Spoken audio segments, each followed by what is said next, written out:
Hello, नमस्कार सर्वांना. श्री स्वामी समर्थ. आज दिवाळी आहे, तर दिवाळीनिमित्त सर्वांना दिवाळीच्या खूप खूप शुभेच्छा. त्यानंतर माझं स्नान वगैरे झालं होतं. सकाळी 6 वाजताच मी उठले होते. त्यानंतर थोडंसं कोमट पाणी करून घेतलं आणि इथे चहा ठेवला. चहासोबत मी इथे शंकरपाळे घेत आहे. याचा फुल ब्लॉग मी आपल्या यूट्यूब चॅनलवर टाकलेला आहे. तुम्ही तो ब्लॉग पाहिला नसेल तर नक्की पहा. इथे मी चौरंग फार काळा झाला होता, त्याला पण कलर देऊन घेतला आणि जो माझा देवाचा ओटा होता त्याला पण कलर केलं. नंतर सकाळसाठी मी भेंडीची भाजी आणि पोळी बनवली.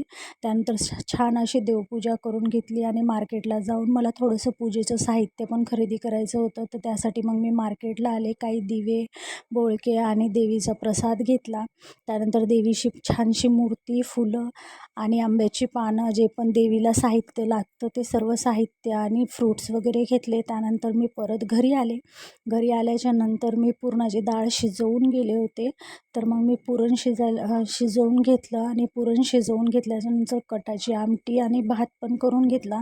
त्यानंतर मी इथे रांगोळी काढायला घेतली. माझ्या शेजारच्या लोकांनी पण छान छान रांगोळ्या काढल्या होत्या, त्यांचे पण छोटे छोटे क्लिप घेतले. त्यानंतर अशी काहीशी माझी रांगोळी आली होती.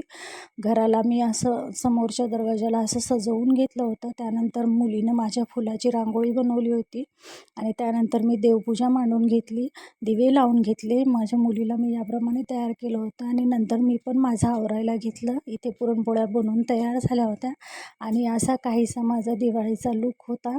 तुम्हाला कसा वाटला हा व्हिडिओ मला नक्की सांगा आणि लाईक, शेअर, सबस्क्राईब करा.